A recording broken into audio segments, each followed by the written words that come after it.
What's your name? My name is Cardi Cornish. And you a legend? I'm a legend. You're a legend here in Baltimore City. Where we at right now? We live in the 17, Pennsylvania Avenue. The legendary Pennsylvania Avenue. Man, the last time I saw you here, you were doing something just across the street here. What were you doing? Oh yeah, I had some food left over from an event. We brung it out and fed a couple of people, man. Why you do that? Nice soul food. Why you do that? Man, the love that God has shown me in Christ, man, it overflows. That's how it overflows. Yes, sir. We got more than we can use. Already was high within San Antonio, Winchester community, but the age group is getting younger. Children under the age of 18 being murdered in San Antonio has a high peak right now. So our goal is to catch the children.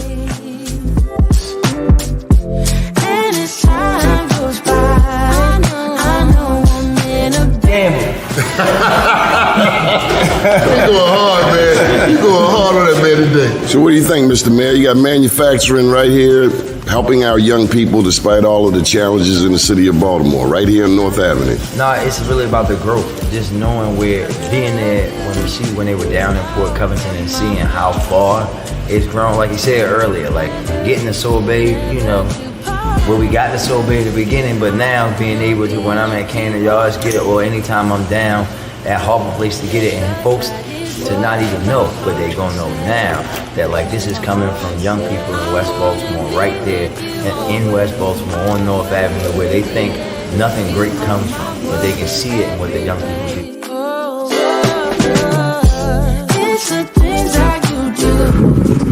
Here on the bank of Mississippi, now right here, French Ford Mathis. A beautiful town, just leaving Algiers, which is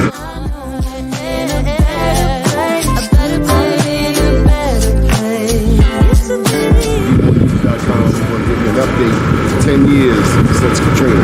The news.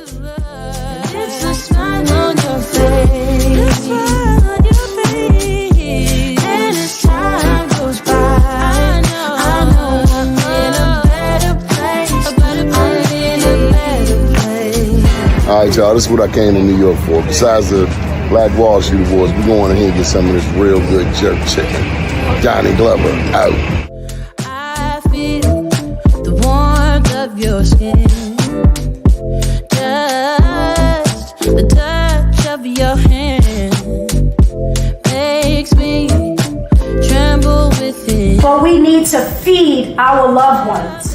DOTS needs to rescind this package policy program so that our loved ones are able to eat every day in that filthy facility that we have some stars in the building. First name's Doni, last name's Glover. In it to win it for the long haul, baby. It's a beautiful day in the neighborhood. We have with us Mr. Byron Deese. Good morning. Morning. How you feeling, brother? And the one and only Mike Haynie. Hey, good morning, Doni. Hey, Byron. Mike, how you doing, man? How you doing? Mr. Haynie, you had a very interesting week. Welcome back to these United States. It is very good to be back, man. Seemed to be just in time for the last days of what's going to be an ostentatious presidential election.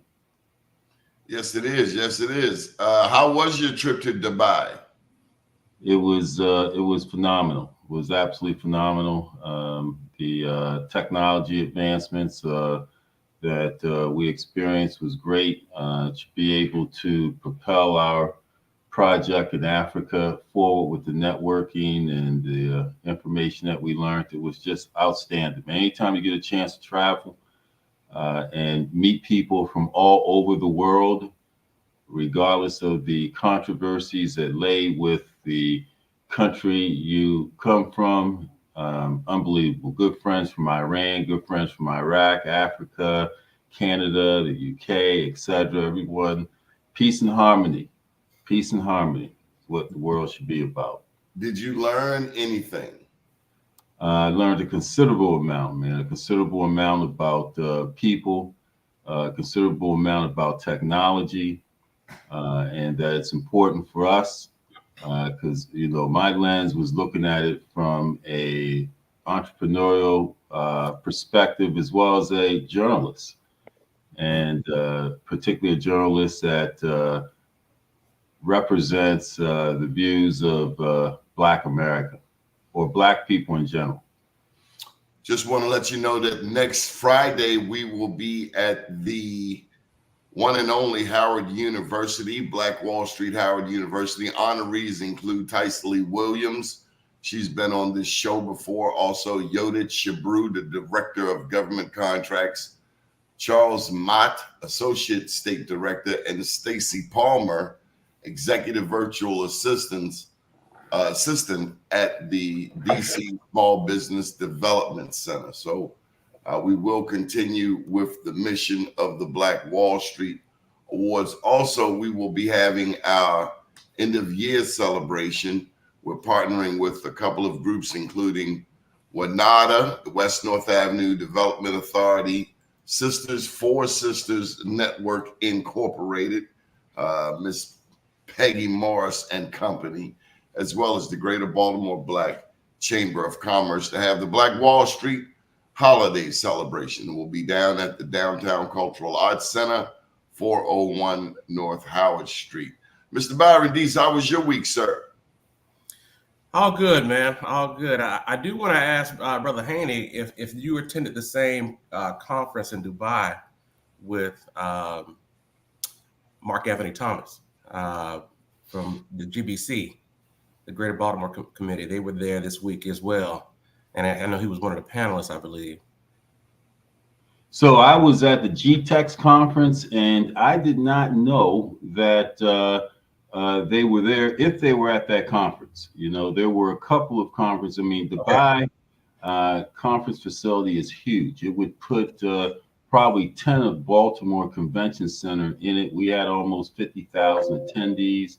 Got it. And if they were, I did not know. Okay. Yeah, I know he was there this week, and I believe it was a tech conference, but I wasn't sure exactly. If it had to be that one. This is the biggest one in the world, man. Matter of fact, I'm going to do some research on that, Byron, to see if they were, because I wish I had the clip. My producer has the clip when we were talking about the ransomware attack in Baltimore. Got a chance to engage a panel regarding Baltimore and its attack a couple of years ago or so, if you recall, when the city was almost shut down and they decided to pay a ransom to hackers of our city services. This was during the tenure of Mayor Bernard Jack Young. Yes, absolutely.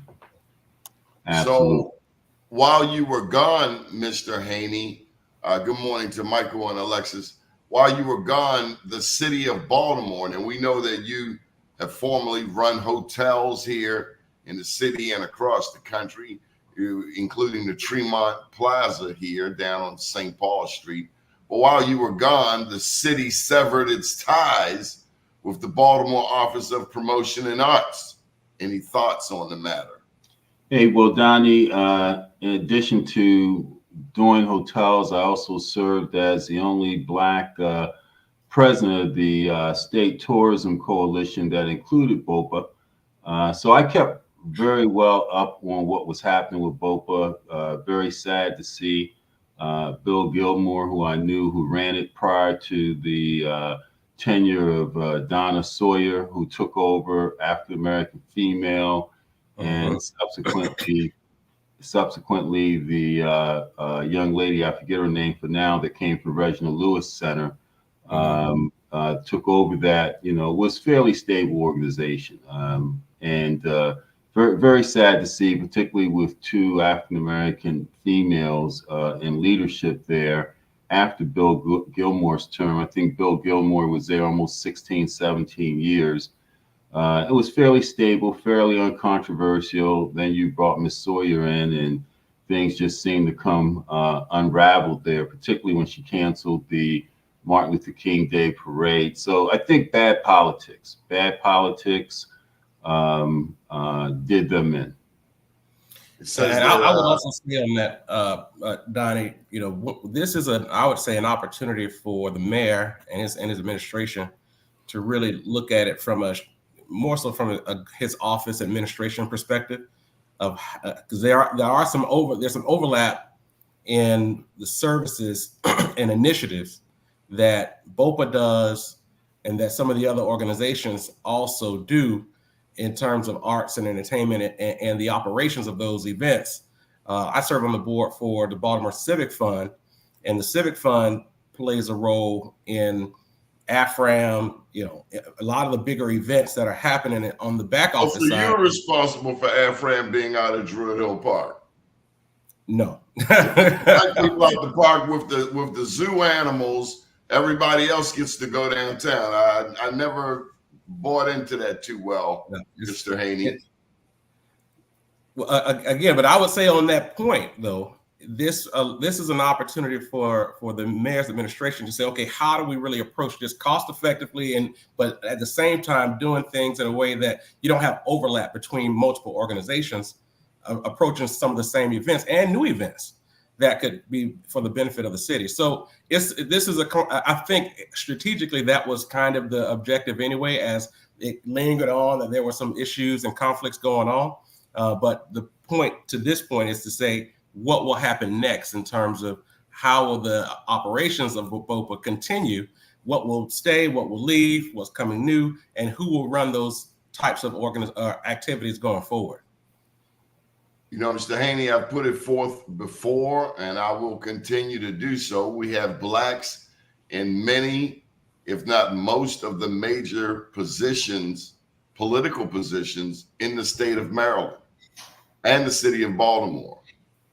When are we going to use those positions as a bully platform for the most neglected people, not only here in Baltimore and the state, but in these United States?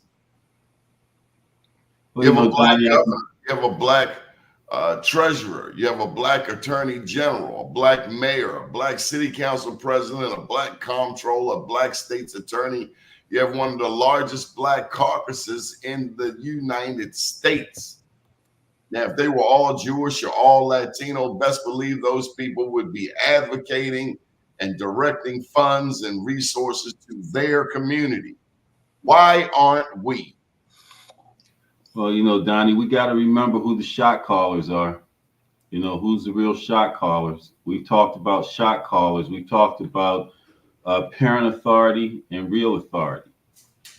Apparently we may have the authority in our mayoral positions, our city council positions, but the real authority may lay with the stakeholders that own institutions, own lands, and ensure that certain things happen. You look at BOPA, you look at film and the arts, you look at what BOPA's responsibilities are in terms, look at the Bromo Salsa Tower that they're responsible for, and some of the other festivities that they're responsible for. When Bill Gilmore was in charge of BOPA, he raised monies for Artscape alone.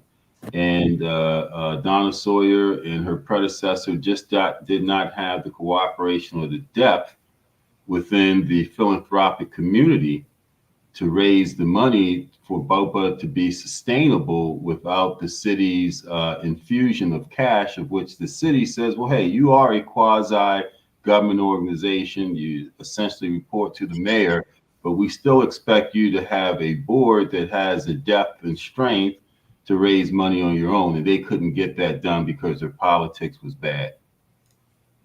Well, that's quite unfortunate. We'd like to welcome to the show Princess Williams. Good morning, ma'am. Good morning. Thank you for having me. What's been happening in your world? In my world, I was up very early this morning. It was probably 2:30 a.m. As I said my prayers, I sang my songs. And then I started thinking about today's show. And I was like, oh my God, I'm potentially going to talk to Byron Deese and Mike Haynie, two trend-setting men. Yeah. So I was excited. But my world is all about business. I'm trying to start my business, and I'm looking for, I have a business. I'm trying to get it to an operational standpoint so that it's profitable. And I thought, you know what? It'd be a great opportunity. I need to connect with Mike, and I need to pick the brain of Byron, because these men can be like mentors to me because they're so successful at what they do. So honestly, I'm in the world of happy. That's what's going on in my world. Happy, positive, and optimistic. Flattery will get you everything. Everything. It'll get you everything you want.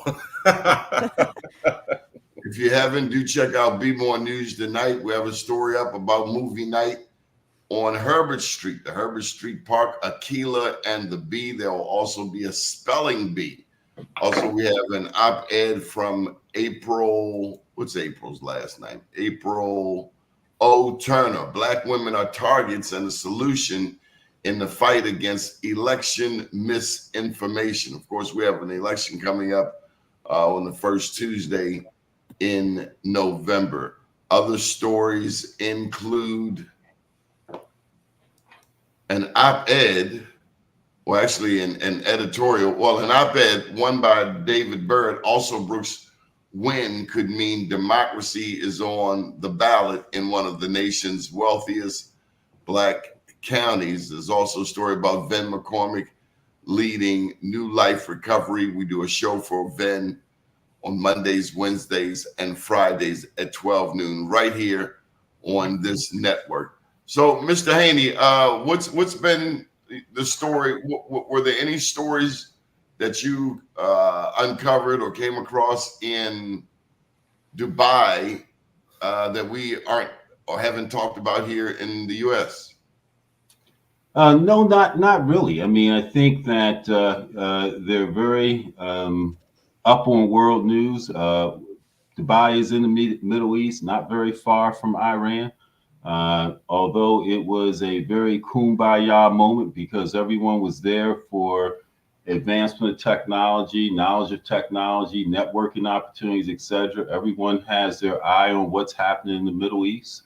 Everyone has their eye on what's happening in Taiwan. Everyone has their eye on what's happening in Ukraine. So global concern with global issues that may affect the economy of many. So people were paying attention. What do you think about the elections in the U.S., Mike? You know, is Donald Trump a better person to settle this world than Kamala Harris? Do people respect him more enough to keep from going to war?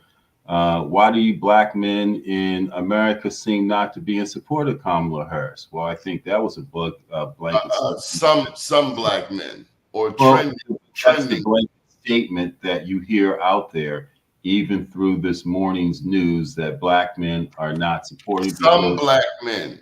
Hey, I'm just giving you the perspective of what's out there. I'm not saying that. You listen to me? I just need you to word it accurately. No, I'm wording it the way that it's coming to me if you listen to what I'm saying. Yeah, but this is Black media, and we don't repeat what we hear on mainstream. I understand what you're saying, and that's exactly the issue to what you're saying, that the perception is that Black men are not supporting her, and that's not true.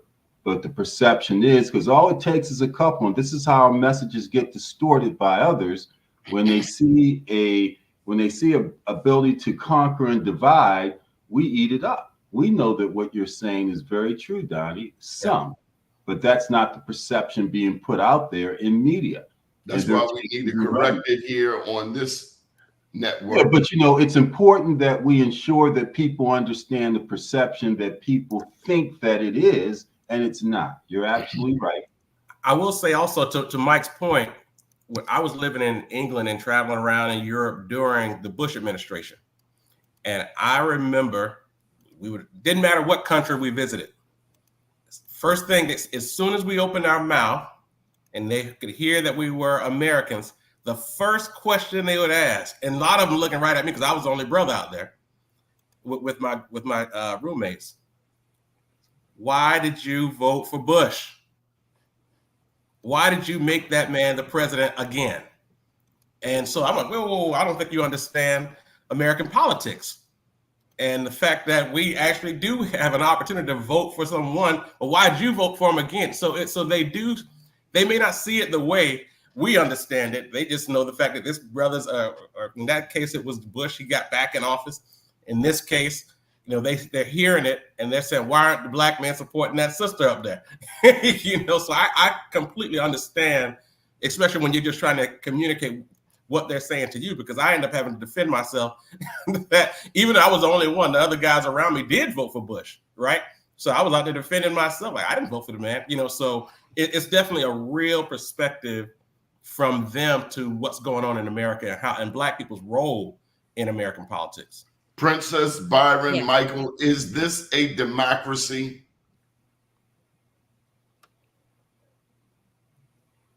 Yes. No, it's not. Listen, this is a republic. It's a republic. A democracy would be that the majority rules, but we have the system here with the what do you call it? Electoral college. Yeah, that thing. But which changes the whole perception, because all of us may vote one way, but if the person representing us in the electoral college one day decides to go south, then that's what this state's vote will show up as.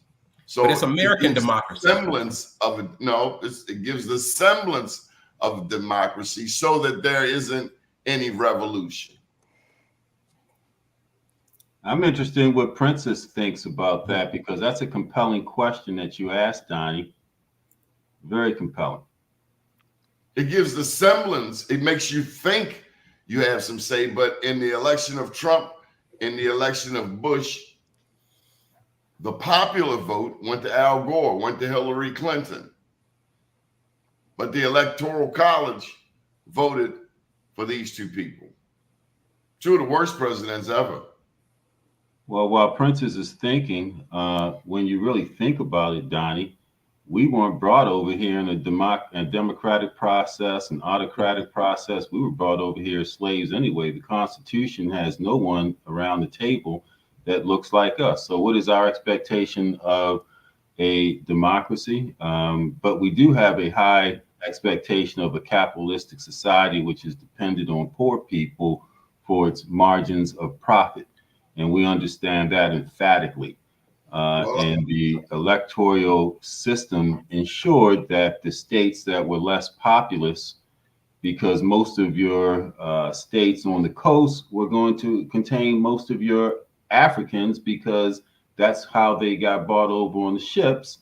And so your middle states, they made sure the equation, that's why every state has 2 senators, were such that the equation is that the most populous states would never be able to successfully overwhelm the states with the influence like the South Dakotas and the Wisconsins and other states that they deem important that they wanted to live in. Well, I have to push back on you, Mr. Haynie. Not all of us came here in the bottom of a slave ship.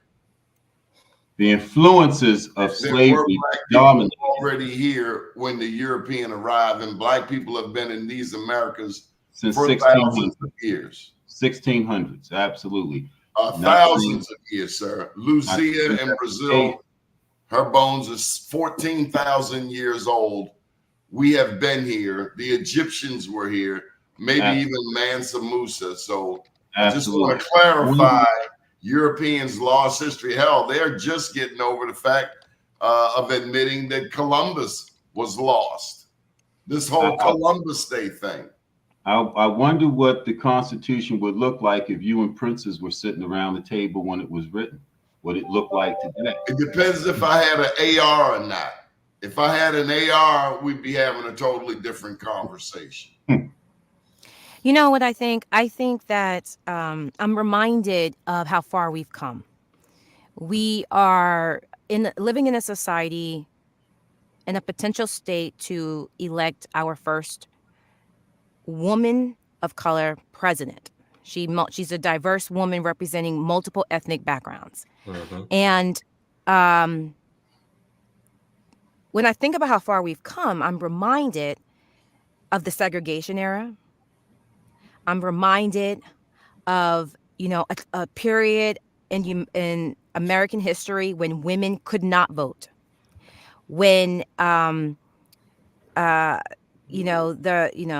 women's suffrage movement was, at that time, the height of discussion. So fast forward to today, as you all are probably aware, there was a recent interview that Kamala Harris did with Fox News. Uh-huh.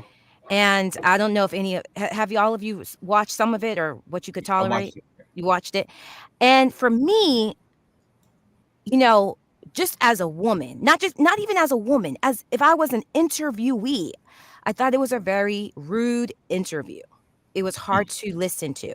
And I thought about what makes for a successful interview. The first is listening. And I was, I thought to myself, Oprah Winfrey, part of why she succeeded on her platform is she's an excellent interviewer. She listens. And Kamala Harris, during this race, she has faced various levels of sexism, various levels and degrees of bigotry, from people mispronouncing her name on purpose. To people denigrating her accomplishments, to just an overall and overwhelming lack of respect. And I sometimes have to question, is it all because she's a woman? From the standpoint of democracy, we know that the issues are great. We know that we can't simplify the issues into one sentence. But sometimes I just wish, on a level of just humanity, that we treated each other better. And when I think about that interview that just aired with Fox, and I think about, us having many of us have children, we'd send them to school and we teach them to be kind to others, I would hope. And the message that I believe is indirectly being transmitted when we don't practice acts of kindness, and I just thought the interview was very, very unkind. Brett would ask Kamala Harris a question, and before she could even answer, he would interrupt her. And she had to, on many occasions, say, "May I answer your question? May I answer your question?" Now, that was a tactic and strategy to throw her off course in an effort to bring out potentially a not so nice side of her. And I thought she carried herself very well without becoming irate, irritated, or showing a less than graceful side that we all have in general. But if when I think about democracy, which when you break down the word democracy, and this is how I was taught it in school, it means our people. It embodies a sense of unity. At the core of unity is humanity. So when I think about Donnie's question, are we living in a democracy? Right now, we are a divided country on many values. And the biggest one that I think we all need to potentially contemplate improving is very fundamental. And it's just listening to one another and being able to respectfully agree that we will not always agree. And in moments of disagreement, we can still respect each other without the negativity, without the sexist remarks, without unkindness. Because a lot of what we're seeing targeted towards Kamala Harris is just a bunch of unkindness in a nutshell. And so, I am a little bit worried about her. I'm worried about her. I'm not going to lie. I'm worried about the outcome of this election because Trump I think I read that he just recently got an increase, a $90 million donorship recently to his campaign. Now, this isn't about money, of course. They both have a lot of money being donated to their campaigns, but I am worried about the outcome because, Trump is gaining some progress and a lot of people are joining his side. And, right now, when I think about how far women have come, we still live in a society. And I question, how much progress have we really made considering the comments and attacks that Kamala Harris has received outside of her accomplishments. A lot of things that have been said about her have a lot to do with her just being a woman. There have been some black men who've made some comments online that are embarrassing. I've seen some egregious, disrespectful words stated on camera, on social media, and it really begs the question what Obama has posed. Are you against a woman being president? And sadly, Mr. Haynie, you're right. There are those who are strapped to the mainstream, regardless of what anyone says, saying very disrespectful things. I couldn't believe my ears. Well, a couple things. Maybe black men are upset, and I'm just throwing this out there as we should do to tickle our conscience, right? Maybe they're like, well, why should I support a black woman that's married to a white man? You know, and I'm just saying that you know, because we still are a racist society. Separate but equal. What does separate but equal mean? Princess, you brought up the word segregation, right? Was segregation the end of our Black Wall Street when we became desegregated as a country and were not able at that point to support our own economy, right? Was desegregation the end of Black Wall Street that allowed white people to infiltrate the businesses that we inherently in our own community supported, as well as our HBCUs when we were a developing community out of slavery, right? And so we got to think about that. So, you know, what are the inherent issues that black men have of self-conscious? Some black men.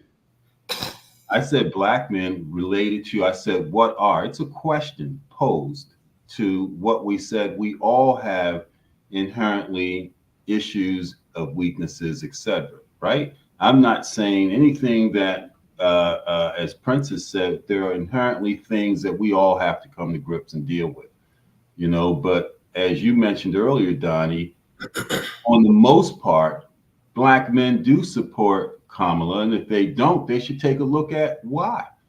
I don't know. I haven't polled most black men, but I know many of the black men I know clearly would support this brilliant black woman over this war. As a matter of fact, the people I know would take a boll weevil hooked on a bag of fentanyl over top of this helicopter haircut dude.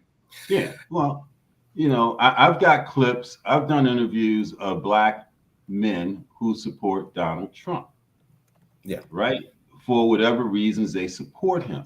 Be it what was the former mayor of Detroit who he let out of jail 20 years earlier than his term.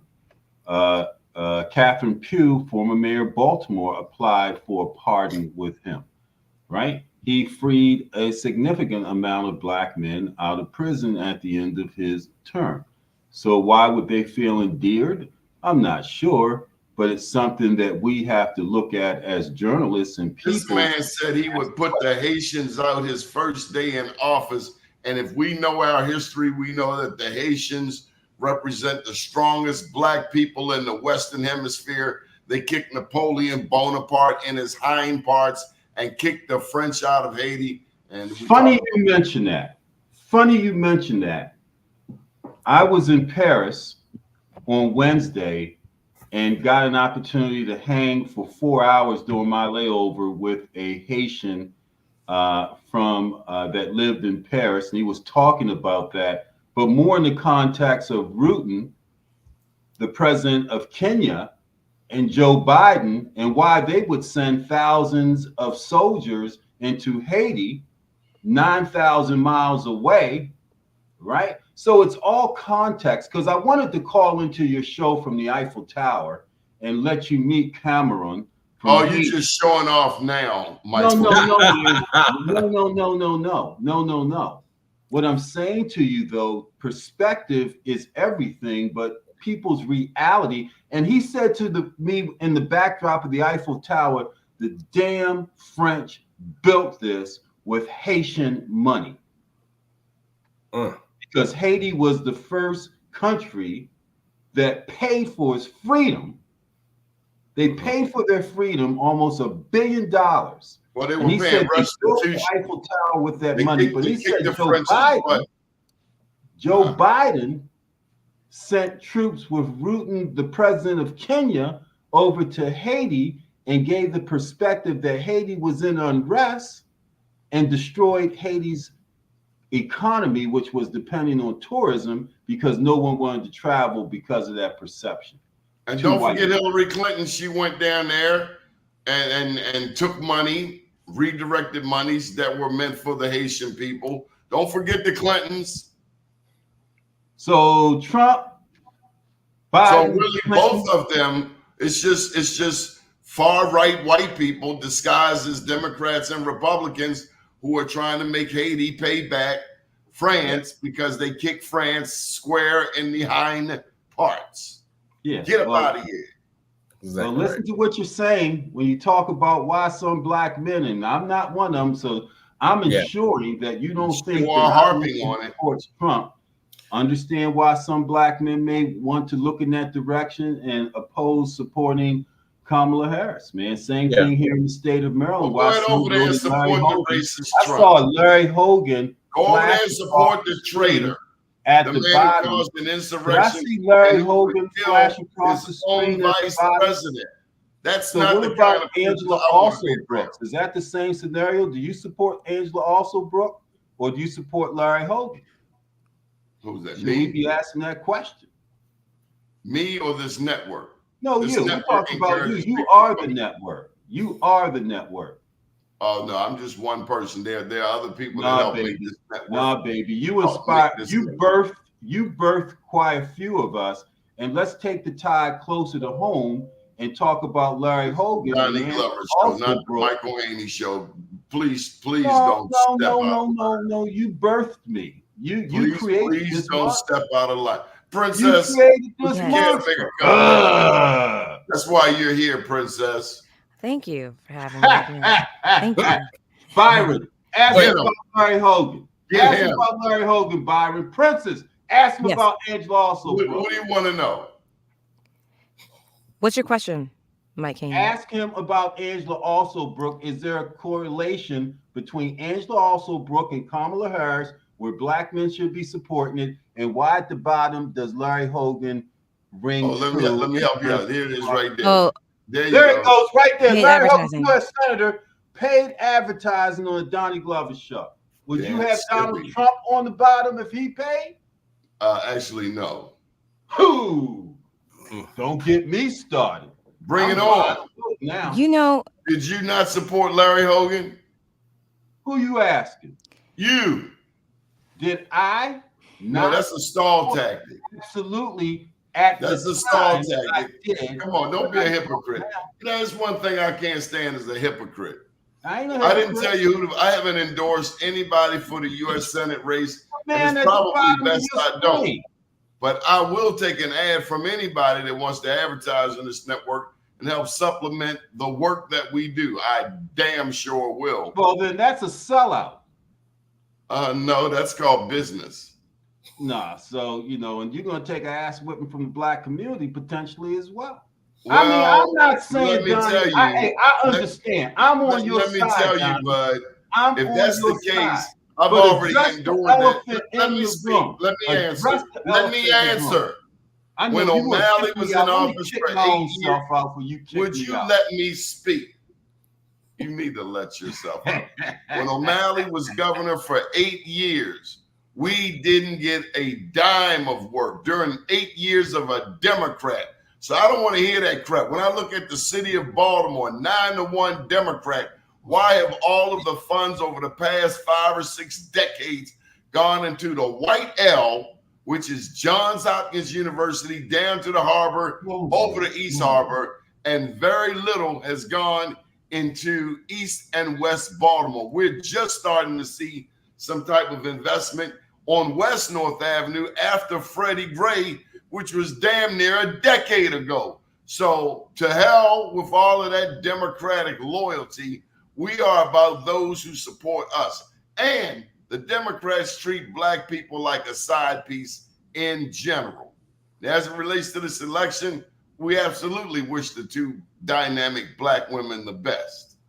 We understand. I mean, if you think about it, well, let me also add, technically speaking, Mike, if you think about many news networks, journalists, what makes for a great network is a network that provides news coverage on both sides. And I believe that BeMoreNews.com does a great job of serving both sides. We talk about Trump, we talk about Kamala Harris. And in terms of advertising, I don't think that just because the Republican Party or the Democratic Party chooses to advertise with a news source, does that in any way, shape, or form influence or should limit Don't how be the fooled. owners He choose was to over vote? there with How the Ehrlich owners choose and he to was vote over is a there with personal Hogan. decision.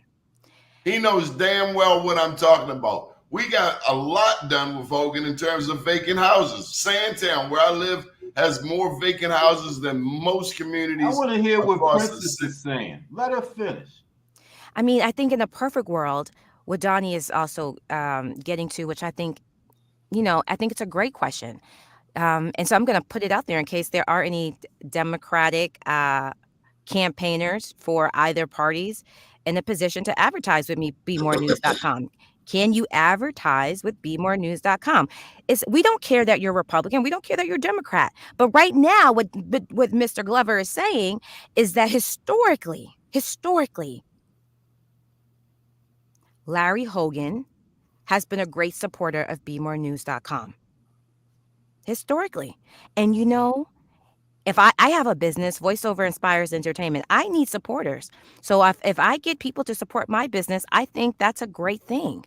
And I think but when we talk about news outlets, when I think about CNN and Fox, they're getting support from various places.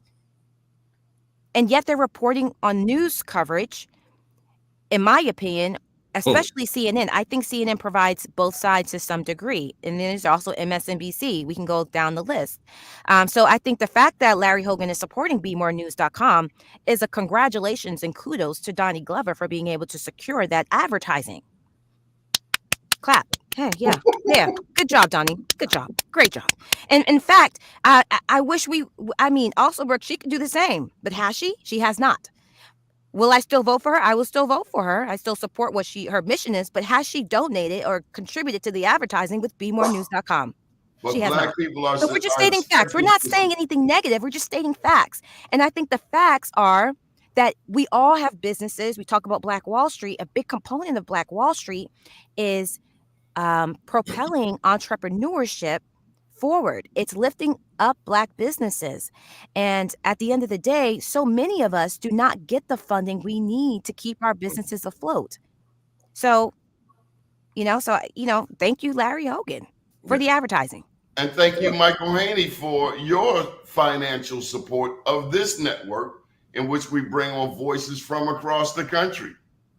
Hey, I'll continue to say, and Princess, I hear you, and I'm very curious about what Byron thinks about this. Princess, I hear you, and you're absolutely right. I support Donnie. I support Byron. I'll support Princess so that we don't find ourselves as media given the illusion that we're bought and paid for. Let me give you CNN's perspective of a lot of overseas countries. In Africa last year, I was astounded. They said, well, CNN and CNN International is no different than the Russian news media. When I was in Dubai just this week, the same perception as CNN. CNN is a government related media center is what the perception is over there. Is that accurate and true? Not necessarily. You talked about Fox News. Fox News represents certain viewpoints. CNN represents certain viewpoints. What we don't want to see is the perception that Black USA News and Be More News is the same sort of arena, which is why we have to support it so that Donnie doesn't take it. I purposely don't take any money from any of those sources so I can say and do what I please. And we as a community have got to support each other so that our dollars stay in our economy longer, and Donnie doesn't have to be in a position to make that choice for survivability. So our messaging is something that we continue to hear from him and not just CNN or Fox News, etc. We have to support Donnie, not Larry and or Angela. We have to support Donnie. Let me just add this in here that it is just like Black politicians need our support, Black businesses need our support. Exactly. So Black politicians can't come on the scene and say, hey, we need your support. Black politicians, who are often Democrats, have to support Black political consultants and Black campaign workers, because quite often we will go and hire a white boy from New York, from Harvard, and they'll come here and get their butts whipped. Ask Anthony Brown when he ran for governor. We brought in these expert white boys who got smashed because they didn't know the landscape. And we've seen it time and time again, locally, statewide. It's a crying shame how we don't have more faith in our own people. We often think that the white man's ice is colder, and they are in fact black white supremacists who will Is it not colder, Johnny? Is the white man's ice not colder? Isn't the white man's ice colder? No, ice is cold at 32 degrees regardless of who the proprietor is. Hey, all I'm saying is that $1 needs to last in our community a lot longer than 6 hours, comparatively to 17 days in the Asian community, 12 days in the Jewish community. Our dollar lasts 6 hours because it's not circulated enough, and we don't support each other enough. A part of it is that we don't support each other. Another part is what's talked about in this book, the institutional racism, the violence, the hostility. Let me give you a classic example. On West North Avenue at North and Linden, all the way up to Walbrook Junction, there's a single lane of traffic on a major thoroughfare. They don't do that crap in any other damn community, but they come to the black community and say, whoa, you need traffic calming. Time out. Have you been on Washington Boulevard? It's like a damn expressway, but nobody says anything. No speed cameras, but you come down Emerson Avenue doing more than 35 miles an hour, and I'll bet you your bottom dollar you'll get a ticket, especially at Emerson and Hilton, the fastest light in the whole damn United States. Always in the black community, we're targeted, our insurance is higher, and it just isn't fair. Now, ask Princess, she lives in Harford County. Her car insurance is like $2.50. Yeah, compared to Baltimore City, it is much lower. And I actually have a friend who has a son who's about to get his license, and he wants a car. And she said that just to insure him, it's going to be in the thousands of dollars. Yeah. Only in Baltimore City. She lives in Baltimore City. Now, I live in Harford County. Now, you have a point. My car insurance is about $100-something a month. Oh, my God. Oh, my God. Yeah. Don't talk to me about Republicans. So, yeah. There is a difference. About the dollar, Haynie. Historically, though, they justify it because of the infrastructure, the roads. They say, racism. Now, we know it's a systemic bias, based on, some might call it, for maybe it's gentrification. Maybe it's, maybe it's just because it's Baltimore City. But it's happening. It's happening everywhere, even in Boston, and it happens everywhere, even in Boston. But yeah, you've been to Boston, haven't you, Haynie? I went to Northeastern University, as Princess and I talked about a couple episodes ago. So I experienced desegregation firsthand, which is the impetus of the issues that we have in our economic communities. Separate but equal is a doctrine that maybe it's time for us to look at and pursue. Brown versus Board of Education may have been the way that we dismantled our economic structure to the point that we're talking about redlining and we're talking about paying higher this and higher that because we don't have our community, because we want a kumbaya moment. Look around the world. How many kumbayas and non-segregated communities that actually work? America's not the melting pot. America's not the melting pot of the world that you think it is. I know North Korea is about to join Russia and bust up in Ukraine. Byron, you've been virtually quiet. You've let this bully over here just dominate, and I'm not used to that, Byron. It's your fault. Yeah. You've been the Friday bully, not me. It went off the rails for a second there, so I said, let me just let this play out. But let me stop running your mouth. Put them up. Couple things I wanted to hit on here, and this is and quickly to Mike Haynes' perspective on this on the separate but equal. Booker T. Washington said, we can be as separate as the fingers on the hand in all things social, but as tight as the fists in mutual progress. And that was his explanation of Black folks can get along and build and become great without you. And you can be great without us. But let us move forward collectively until this time, we have to come together and do things collectively for the country, and in terms of war and natural disasters and things like that. So I'm a Tuskegee man. I subscribe to separate but equal. Amen. So I completely agree with you there. I will tell you, speaking of Tuskegee, I had a conversation with the classmate recently, and he is touting, MAGA strong, and I'm trying to understand, and everybody's going after him, right? And one guy asked the question, what has Trump done for HBCUs? And this brother's response really got to the core of why he supports MAGA. He said, really, HBCUs is part of the problem. He said, because HBCUs trained so many or educated so many Black women that they felt like they didn't need a man. Boom, now I see where you are. Now I see why you support this movement, this MAGA movement. You want to make America great again and go back to the 1940s or 50s or whatever, a time period where it was male dominated, where it was women were home and raising the kids and they were, subservient to their husbands, where that was the objective. That's the utopian model, that when folks say make America great again, they want that type of lifestyle. And there are a lot of Black men who are in that category. And so it's important for us to not miss that. They're intimidated by strong Black women. That's exactly right. Well, man up, dude. Man up. Man up. I'm fine with a woman making more than me. But at the same time, it challenges me to up my game. How about you, Haynie? Can you handle a woman who makes more money than you? I'd handle it all day long. I'd wear Damn a skirt. Skippy. I'd I'll wash be your the Mr. kids, Mom. etc.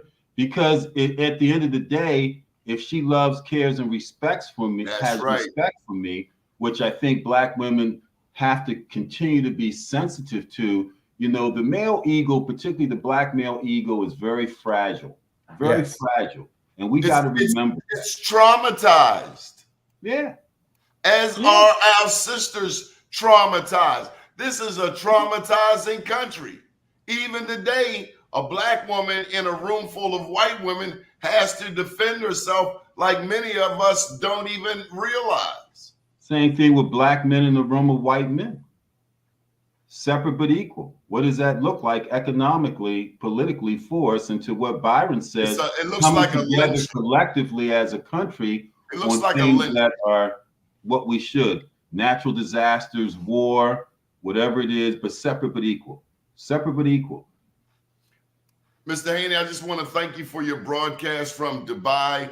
The numbers were through the roof.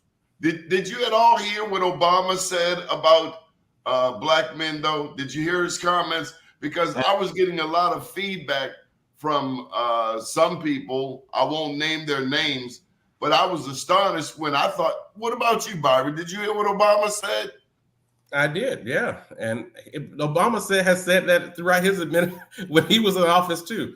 He always has very stern, real conversations with black men. Were you offended by anything he said? Not at all. Neither was I. Not even one bit. Neither was I. Not even close to being offended. And why would I get an opinion when the option is a man who is convicted, a convicted felon who is a treasonous traitor who in some countries would be shot? Run that clip, Michael Haynie.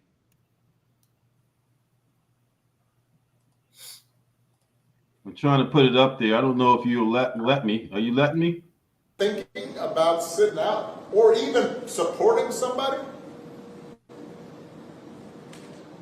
who has a history of denigrating you because you think that's a sign of strength, because that's what being a man is, putting women down? Wow. That's not. Go ahead, Barack.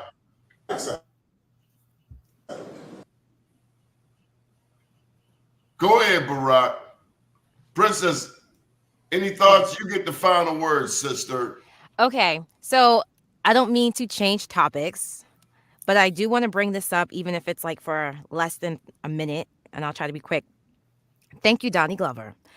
On October 16, 2024, I had the pleasure and opportunity of attending a White House press conference at courtesy of bmorenews.com. And it was, thank you. And it was a Zoom phone call with the White House administration. Present on that phone call was CNN, NBC, major news networks. And what the purpose of the call was to inform the general press and media that the Biden-Harris administration has approved an additional $4.5 billion in student debt relief for 60,000 public service workers, bringing that total to over 1 million public servants. And already, many people have already been approved. So the money for many has already been dispersed. So I just wanted to briefly shed light on that and thank Donnie Glover and his relationship with the White House that I was able to attend such a worthy cause. And so thank you.